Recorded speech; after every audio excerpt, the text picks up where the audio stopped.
Hi, I'm Tash. Welcome to Tash's Library. Today's video is going to be looking at formats for books and which of them I love the most and the least. So join me for the battle of the formats. I'm going to be looking at 4 formats. I'm going to be looking at hardback, paperback, ebook, particularly Kindle, and audiobook. So what I'm going to do is look at the pros and cons of each, and then at the end I'm going to give you my ranking from favorite to least favorite. So let's start with hardback. So I've got one example of a hardback sort of genre trilogy by Terry Brooks, and I've just picked this one just because it was easy to find. And so looking at some of the pros of this. Now, first of all, there's something about physical books, which obviously hardbacks share with paperbacks. So that's going to be a pro in common. But there's something nice about feeling pages, isn't there? The smell of books. I just love it. There's nothing like reading a physical book. Now, what's great about hardbacks is you can place them on something and they lie nice and flat. So you can put them on a pillow, you can put them on a table, you can put them on your lap, and you don't have to hold them open with both hands all the time, or even with just one hand. It is really convenient, super convenient. Love that, and that's pretty cool. The other thing is, they do actually look awesome on bookcases. They do. With or without the dust jackets, really. They tend to also be much more durable. They tend to not look as old. And if you're someone who can't help but break spines, which I'm not, because I never break spines, oh my God. This doesn't happen with hardbacks. So that's something to keep in mind as well. You can also go book shopping, right? You can go to bookshops, thrift shops. So they're the pros. Now, the cons of hardbacks for me are, first of all, they are quite hard to read in bed. They are heavy, boys, right? They are very, very heavy. You do not want this to fall on your head. It has happened to me. It's not fun. The other thing I find is the dust covers are actually a little bit annoying. I can't read a book with the dust cover on it. I always feel like I'm going to scuff it. It keeps kind of getting in the way. And so then you've got to take it off, right? And then where do you put it? And then you end up putting it somewhere where it gets kind of squashed somewhere, or you try and leave it on the shelf, but then, I don't know. It's kind of awkward.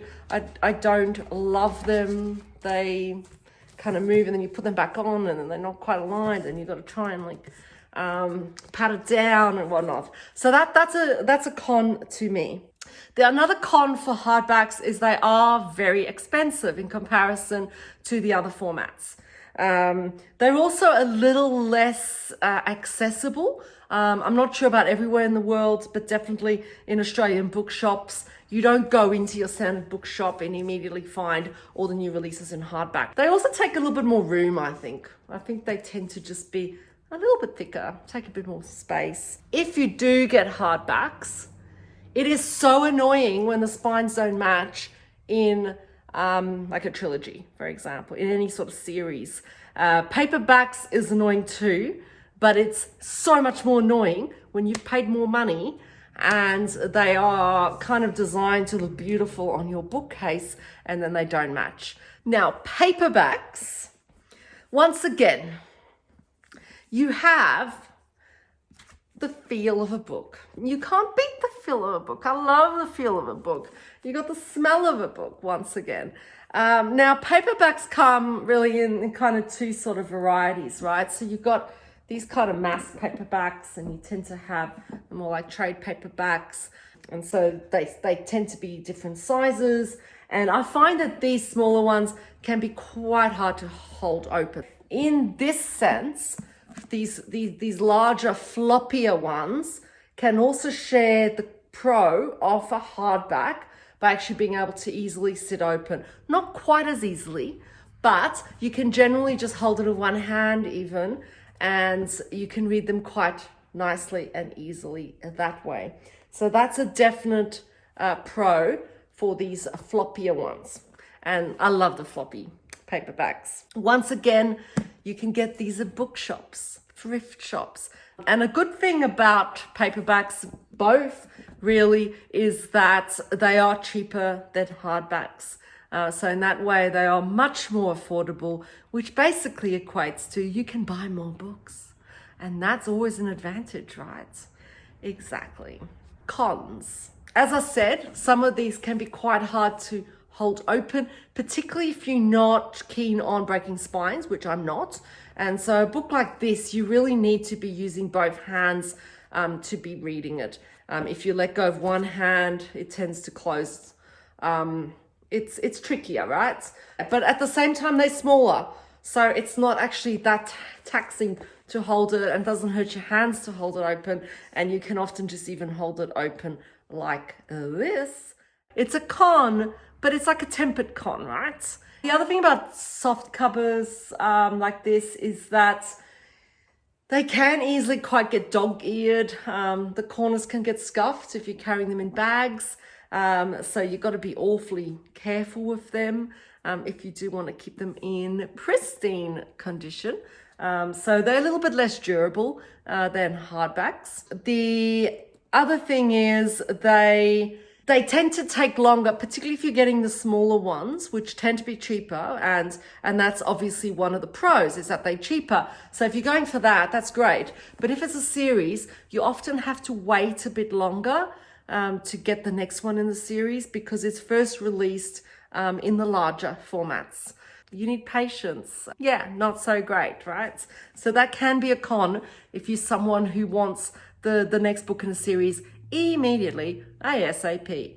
Another one, of course, they share with hardbacks is that they do take up space, and on a bookcase, you do need to have room at home to fit them in. Another con is that paperbacks are still more expensive than some of the other formats, such as audio and ebook. Now, looking at the pros of eBooks. Now, I'm going to be talking specifically about the Kindle, and I have the Kindle Paperwhite, but I am also aware of the fact that there are lots of e-readers out there, and I'm assuming that the features I talk about will be in common with some of those other ones, and some features may be different, but I'm going to be really focusing on some fairly broad features of eBooks. So this is really relatable to everyone, no matter what e-reader you have. So one of the advantages for me of an e-reader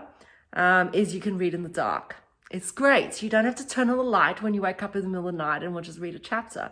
You can go to bed and actually just turn off your lights, read, and you're not disturbed by the light. You don't have to try and remember to turn off the lights. It's an advantage. You can be on a plane, for example, when everyone's sleeping around you, and you're not having to turn on that overlight lamp that wakes everyone up. And particularly with the Kindle, I know you can set the intensity of the light, the tone of the light. So if you want more yellow, orangey lights for nighttime. They're also highly portable. I mean, they are so light, so skinny. You can pretty much carry them anywhere, throw them into a bag. You can get great little covers of them. And what's great about it is for travel, for anywhere, you can fit thousands of books on here.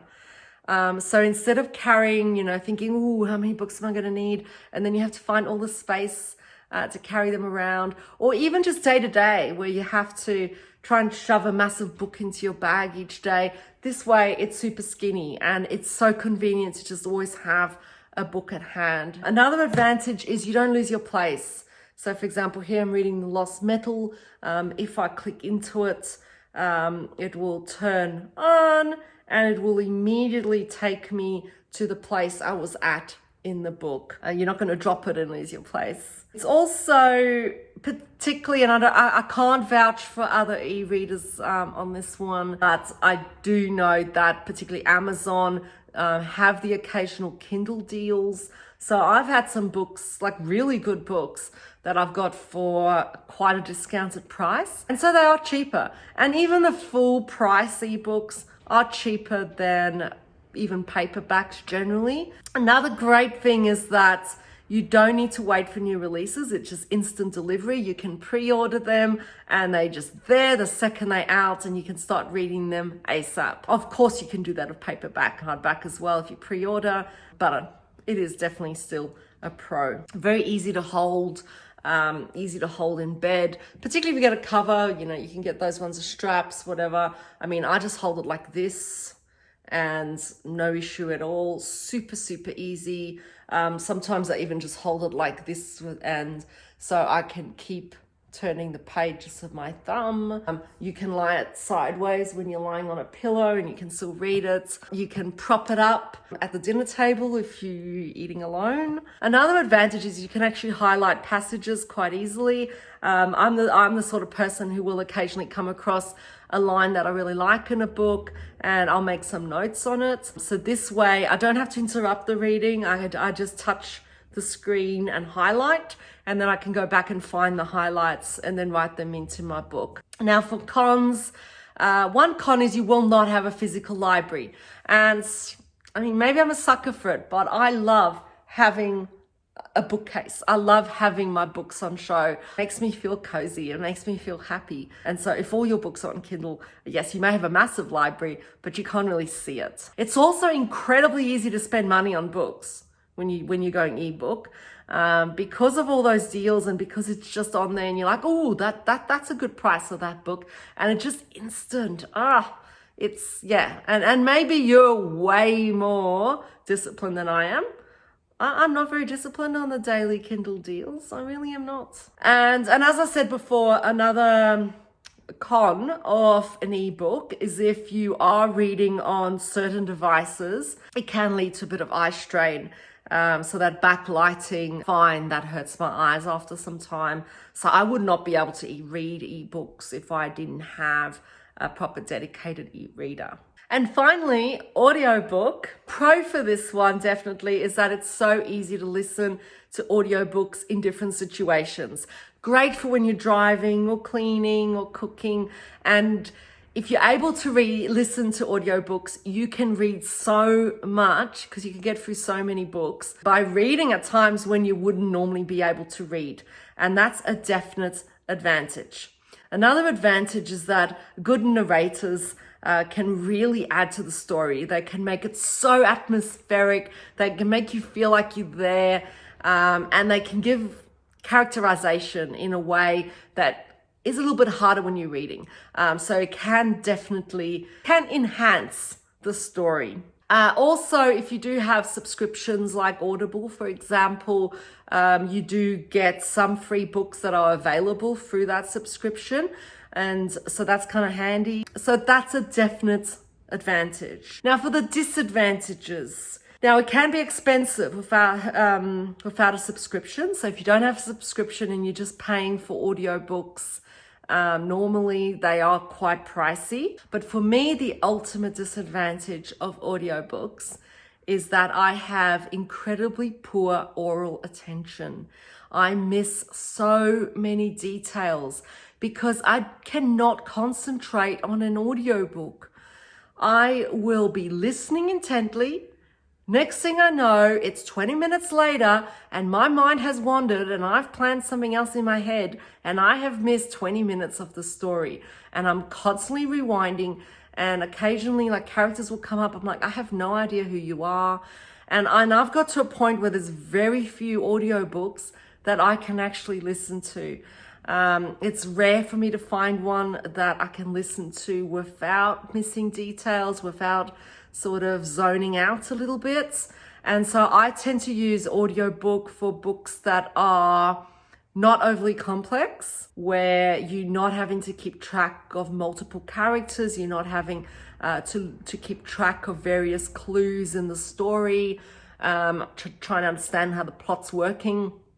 And I also use it for rereads of favorites. So for example, Harry Potter, that's narrated by Stephen Fry. It's awesome. Lord of the Rings, narrated by Andy Serkis. Brilliant. So those types of books, I already know the stories, so I will zone out, but I know what's happening, so I'm not missing out.